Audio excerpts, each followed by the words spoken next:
Hi, I'm Dr. Allan Perel, and this is Conversations in Medicine, a program dedicated to bringing the cutting-edge medical topics to the Staten Island and New York City community. We have a very special show today. Our show is about COVID, and we're going to talk about it with regard to being in the hospital with COVID. So many of our patients wind up in the hospital, and as all of you know, the terrible statistics that over 500,000 people in the United States have died of COVID. We're turning the corner. We have vaccines, our treatments are better, and I'm going to introduce two wonderful guests who are on the cutting edge of this.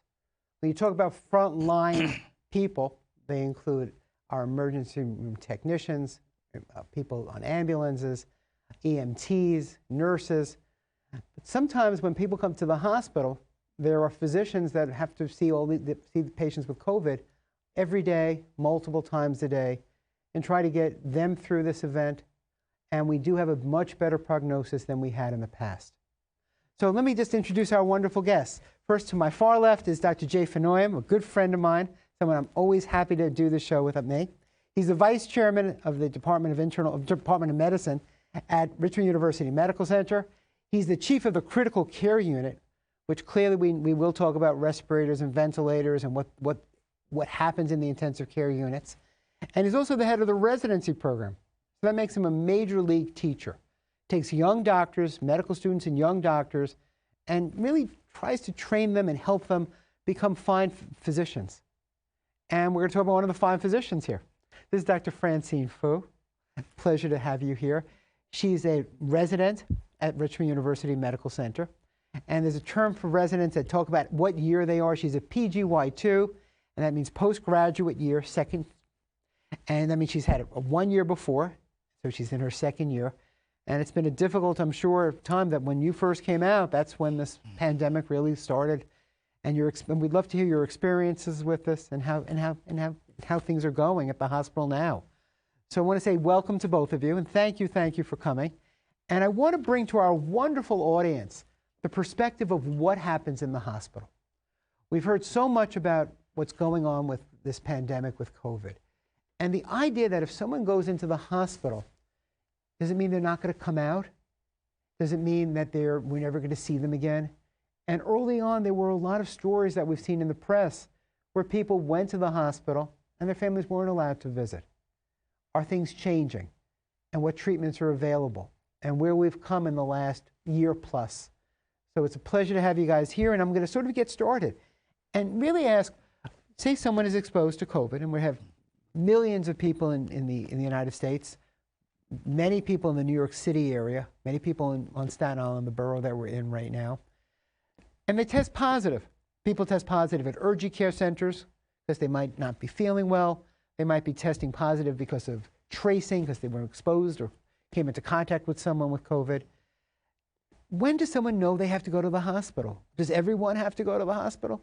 So maybe I'll start with Dr. Nfonoyim, who takes care of some very critically ill patients, but just the idea of a family member or friend, tell us about what goes on with whether someone has to be hospitalized. Yeah, thank you, Allan. Thank you for the invitation. I'll tell you, whether you go to the hospital or not depends on why you were tested. If you were tested during a regular screening and you don't have any symptoms, there is really no reason to go to the hospital. But if you have symptoms, it's extremely important to go to the hospital. And going to the hospital depends on what type of symptoms you have. Being short of breath, a fever, normal feelings like a flu, you can call your doctor. You don't need to go to the hospital at that point. Your doctor would on occasion decide, when you speak to your doctor would decide whether they should come see you or you should come see them, or they can do what we call telemedicine. And telemedicine is extremely important at this time, especially with social distancing. You don't want people filling up an office when they really are not going to benefit from going to an office. The doctor will just say, okay, go back home, take some Tylenol. So if you don't have symptoms, don't go to the hospital. If you have symptoms, speak to your doctor. And what would make you go to the hospital? Usually, the most common symptom that takes people to the hospital is shortness of breath.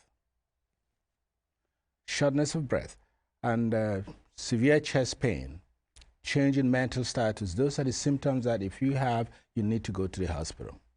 So say someone needs to go to the hospital. So we're going to jump ahead because there's so many patients who don't need to go to the hospital. The vast majority don't, where you might have some flu-like symptoms, signs of a upper respiratory tract infection, mild fever, some stomach issues. And if you're doing well and you have the telemedicine visit or you go to an urgent center or even if you see your physician, they might give you some symptomatic therapies and try to get you better. Right. Let's assume that you meet the criteria, and to our wonderful audience, we want to really say that if you're not feeling well, you need to go to the hospital. Early on in the pandemic, people were avoiding going to the hospital. And that led to a lot of people not doing as well as they probably could. And what's interesting and what's sad about this is that some people were having things like heart attacks and strokes, which I'm a neurologist, and they're having them at home, and they were succumbing or dying in the house because they didn't want to seek care in a hospital because of the fear of COVID. So let's assume that you're short of breath, or that you're confused, or you've got chest pain, and your healthcare provider says go to the hospital, or you decide yourself to go to the hospital because you're not feeling well. So I'm going to ask Dr. Fu and say, what's the process? So you go, why do you take an ambulance? Do you call 911 if you go to the hospital? Do you have a family member drive you? How do you get to the hospital? Well, I think that depends on how well or how poorly you're doing. Usually if you're at the point where you want to go to the hospital, you're doing pretty poorly. Usually at that point, people will call 911, have an ambulance bring them in. But we have had patients where their family members will drive them to the emergency room and drop them off, because unfortunately at this time we don't allow the visitors into the emergency room just because of the COVID. So when someone gets to the emergency room, maybe and Jay, maybe you and Francine could help me understand, for all of us, and I do this every day too, who's the first person to see you in the emergency room? And how do we get to the idea of whether you stay in the hospital or you're just being evaluated, whether you go to a regular hospital room, or whether you go to an intensive care unit?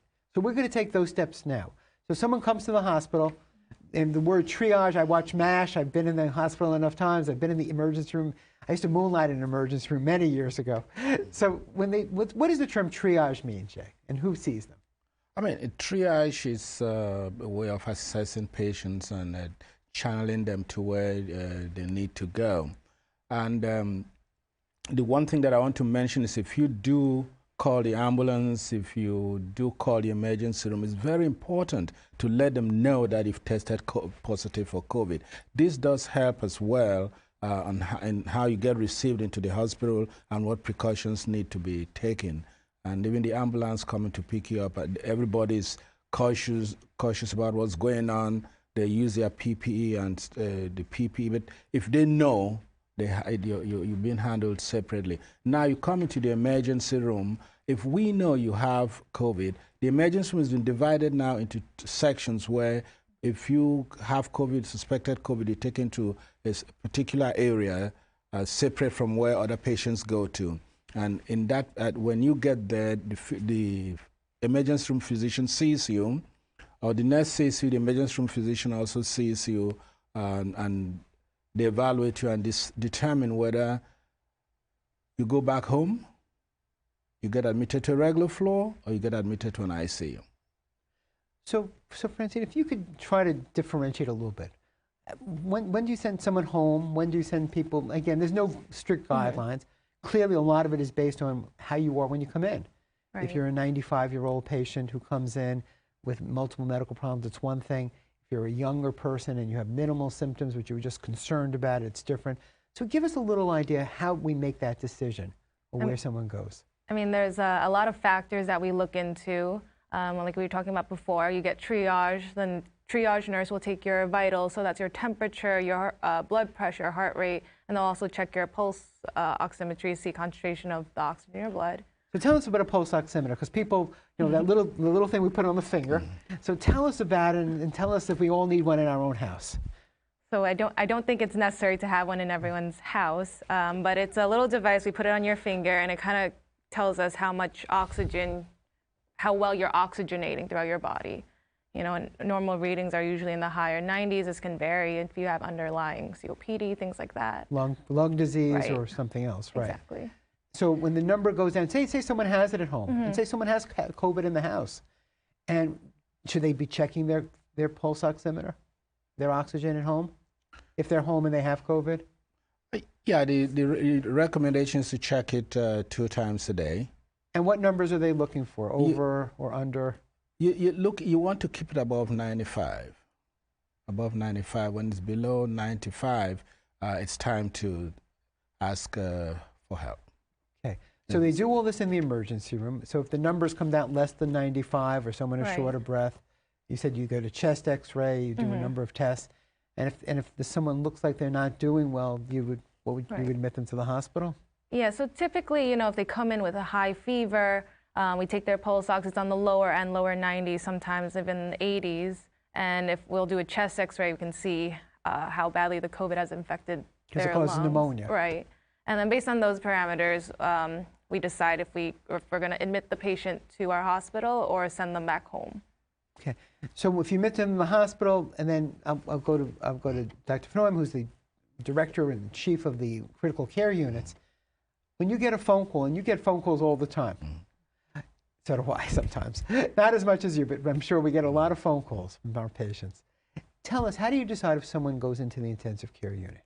The decision to go to the intensive care unit is mainly how severely ill that individual is. And the severity is usually assessed by scores that we have. I mean, besides looking at the patient saying that they labored, they need more oxygen than usual, they're breathing very fast, they have comorbidities that make you think this individual is at risk of the condition getting worse. Remember the one thing about COVID, which is the pneumonia and COVID, which is different from other pneumonias, is you could progress from your oxygen saturation just going down to about 90, and the next minute you need to be on a ventilator. So we have to take all those things into consideration, see how fast that individual is breathing, check the blood pressure, and if we think the potential for deterioration is there, you admit them to the ICU. So we've learned a lot over the last year. So first of all, maybe we can go over some definitions or even some thoughts. There was a lot of talk early on with the pandemic that there wouldn't be enough ventilators or respirators. Basically, they're synonyms of each other. And maybe you could tell us what a ventilator is. Was there enough ventilators then, and now in 2021, are there enough ventilators in the hospital to take care of patients? Yeah. What a ventilator is, it's a machine that breathes for you if you cannot breathe. Most of us don't realize we breathe because you don't think when you breathe. But when you have COVID, it gets to a point where you just can't do it and you need a machine to breathe for you. What the machine does is it gives you oxygen and takes out your carbon dioxide and gives you time for your body to heal. Now, did we have enough ventilators? Yes, we did. At Romsey, we had enough ventilators. But we did plan, however, in event that we did not have enough ventilators, what should be done. But we fortunately did not have to deal with that. And that's something that was the state already, your state already had guidelines put out for that. Other institutions, every institution did that, just to make sure. We didn't know where the pandemic was going, but we made those arrangements, but we did have enough ventilators. Are things, Francine, are things better now? I do think so. We're seeing lower numbers. Patients seem to be doing better, and I think this is because we have more knowledge on how to treat them. At what point is it necessary for them to be put on a ventilator? Things like that. Okay. How about medications? So if somebody is not doing well or comes to the hospital, do we routinely give them different medicines? There's been a lot of talk about, and again, I just want everyone to know the words more than exactly how much we're giving them. There was a lot of talk about this being an immunological disorder, where it's not really the virus that's doing some of the damage or much of the damage, but it's your own immune system being revved up to attack yourself. And there was a course that we're using of something called dexamethasone or steroids. So do a lot of our patients get that? And we'll talk about other treatments in a few moments, but when do we use steroids on patients? We use it on all the patients that are admitted into the hospital. As you mentioned earlier, with COVID, your body kind of revs up, the immune system gets revved up, and it starts working against itself. So you need to suppress that. So we do use steroids. Patients get it when they come to the hospital and they admitted. Tell us about the monoclonal antibodies. I don't know if you're familiar with them. There are a number of them out there. I realize that most times that it's for early disease and most people get it at home rather than even in the hospital. But any thoughts about the monoclonal antibodies? Okay, monoclonal antibodies, there are three types of monoclonal antibodies out there. One that is a single monoclonal antibody, and two that are two monoclonal antibodies put together. Now, monoclonal antibodies are meant to be given to patients who do not have severe disease. They have mild or moderate disease. They receive it in the emergency room at our institution. In some places, they go to an infusion center, receive it, and then go back home. It's been shown to reduce the probability of patients' condition getting worse. Now, who gets this? If you're older than 65 years old, and you have COVID with mild, moderate symptoms, you get it. If you're less than, say, 55 and below, and you have comorbidities, obesity, renal failure, diabetes, hypertension, heart disease, we usually will give it to you. But it's really not a medication that you give to patients to admit to the hospital. It's used as an outpatient medication. I think one of the terms that's been discussed a lot with COVID is oxygen support that's short of a respirator. And there's all kinds of CPAP, MPAP, all kinds of words that we use. Maybe you could explain it to our audience. People think about, well, everybody thinks about a little mask on their face.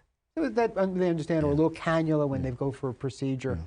But if that's not enough, and you're trying to avoid someone going on a respirator, maybe just tell us a couple of the words and how maybe a significant number of our patients don't have to go on a respirator, because we could buy some time until their immune system and everything works to get this virus cleared, how we could actually treat some of the patients.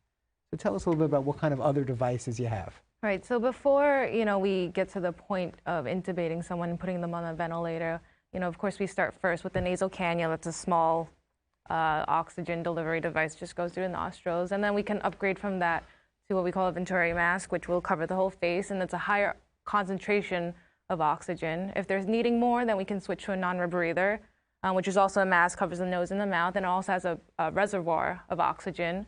And then if they're still requiring more, we can start putting them on non-invasive positive pressure ventilators, which is still a mask. It's strapped a little tighter to your face, and it's on a machine which will deliver pressure into your lungs to help open them up and help you breathe and hopefully take away some of the work of the breathing that you're having. That was marvelous. Thank you. Just to talk on an aside, from my point of view as a neurologist, we've just seen so many post-COVID syndrome patients, whether we call them long haulers, where people have got cognitive problems, brain fog, people have had strokes because the coronavirus, COVID, actually goes into the cells that cause the blood vessel cells. So we've seen so many neurological complications with this.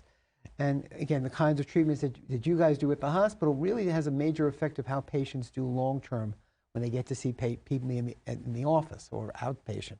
Again, but in the hospital, we're seeing a lot of patients who just not only have the respiratory problems, but have the stroke symptoms with regard to it, memory issues with regard to this, and some of those things.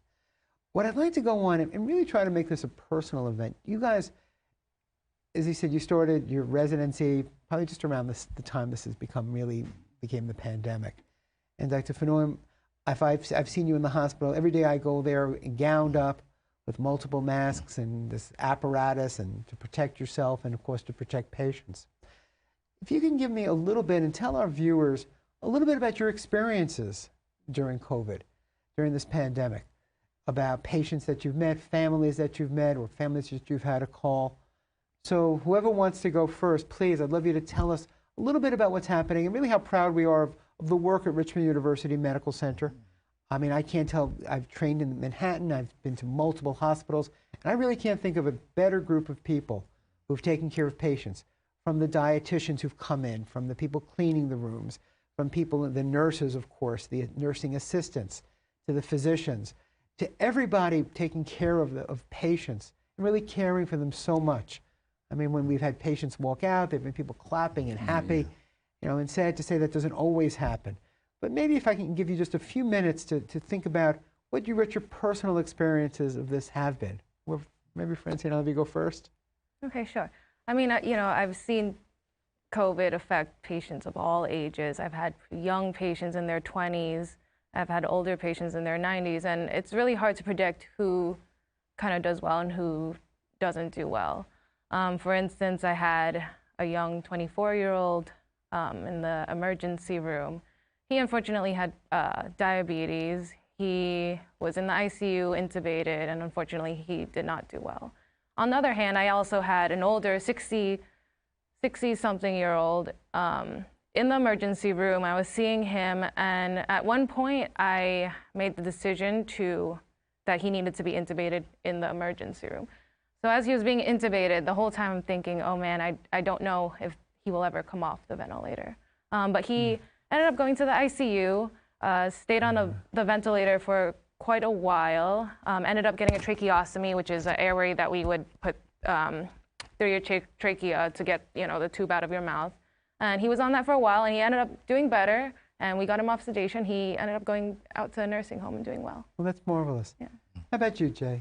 Oh, my experience, I mean, I like to go back to when it all started, when we didn't know what it was, basically, and we had to use our clinical intuition. Physicians are used to using data to make their decisions, so we didn't have it, so you had to use your clinical intuition to do things, and we were able to, despite that, get patients into the hospital and get them out. And that brings me to a point I want to mention. Most of the patients who come to the hospital with COVID go home. That's an important fact to say. Most patients who come to us with COVID go home. When they go to the ICU, that's when it becomes a little bit of a problem. And even with that group of patients, you have about 50-50 leaving the ICU. Now, what has been my experience with this? A lot of people who come to the ICU, you take care of them, you're so busy, you don't pay that much attention as to how you feel. Then you turn around at one moment and you say, wow, I have a father there, I have a mother there, and I have a son there. I have a wife, I have a husband. What is happening here? You know, then you take care of this. I'm mentioning this because there are cases that I've really had. You're taking care of them and the husband dies or the wife dies and the other doesn't know. Their rooms are opposite one another. You can't even communicate this to these individuals. But the difference is somebody died, but one went home. That doesn't make it wonderful, but it causes a lot of stress.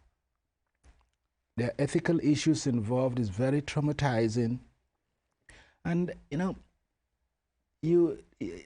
there's no way that you do this and say, no, I do not have, they call it traumatic stress disorder.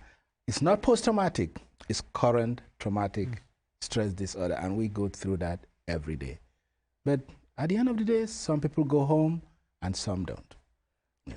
Francine, you were mentioning to me before we went on some of the things that happen, and the idea of calling families multiple times a day with not such good news. Someone is very ill, they're giving them an update, some patients have passed away. Tell me a little bit about any personal experiences you have with this and patients and really how it's changed you as a physician. I mean, early on in the pandemic, we stopped having visitors come to the hospital, no visitors at all. So, I mean, it was really hard, you know, your family members in the hospital, you have no way of seeing them or getting in touch with them. They mostly rely on us as the doctors to give them a call, give them an update. And I think one of the hardest parts for me early on in the pandemic was having to call these family members every day and just not being able to give them any good news. And it was usually just bad news. But, you know, once in a while, you're able to give them, you know, they're doing a little better. And then we tried to have things like iPads to FaceTime them. I mean, at one point we were using all the iPads. I've gone to the point of using my personal cell phone to help family members FaceTime with them. And, you know, they're always very grateful for that. But that is a very tough part, I think, one of the hardest parts. You told me that you grew up and you live in Bay Ridge in Brooklyn. Right. And your family's there, so hopefully they'll see you on the show. And hopefully they're very proud of you. Do you think, what I really want to go is that next step. I mean, Dr. Nfonoyim was basically saying, you know, how difficult the trauma, the stress is. And I'm going to ask him in a moment what he does for his residents as chief of the department, as chief of the residency program. For you, you're in charge of other doctors. You're in charge of interns, people who are in their first year. You have a number of medical students who come. And I know I do teaching rounds with medical students all the time and residents. So the idea, first of all, how has it affected you as a person? And second of all, in your now leadership role as a second-year resident, you're in charge of a lot of people.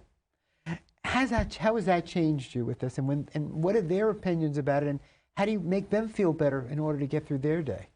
Right. I mean, you know, it's a lot of work every day for all the interns and medical students. I think it's really important that we as residents, medical students, interns, and our attendings, we all talk to each other, talk about our feelings, how we're feeling about the situation, because it's really hard to relate. Nobody else is in the hospital with us. Nobody knows truly what we're going through. So I think it's important to sometimes take a break, you know, stop by your intern, say, how are you guys doing? Do you guys eat lunch? You know, things like that. And Jay, please tell us, you're in charge of a lot of people. Yeah. I mean, Francine was saying she's in charge of her interns and the medical students. You're in charge of all of us. So in your administrative position, what do you do with the residents to help them get through this? What do you do with even with the doctors? What is the hospitals trying to do? And again, we have less than a minute. Let me just give us a little idea what you're doing. No, besides having outside support because of the stress that the individuals went through, what we did is, like Francine mentioned, you go around as as an attending, you go around as the head of the program, ask people how you're doing, just how you doing today, how do you feel, would you like to take some time off? Let people talk. You have to let the residents talk, let the residents know that you're there for them, and there's a quiet room in the hospital where all the residents and everybody could just go sit for some time and just unwind. So that's basically what we did. I want to thank you both for being here. Sometimes we talk about frontline people, frontline personnel. You guys are as frontline as they get. You're in the hospital, you're in a setting at least compared to people who are outside, but you're seeing patients on a daily basis. I mean, it's a privilege to work with you, to know all the hard work that you guys do. And even though I'm seeing patients in the hospital, it's a very different level. I'm going in, I'm doing a consultation, I'm seeing my residents, I'm asking them to do this or that. You guys really are really in there. And it's changed all of us. And I wish you all the very, very best. And hopefully with the new vaccine, this pandemic will be gone soon. Thank you. Thank you again. Thank you.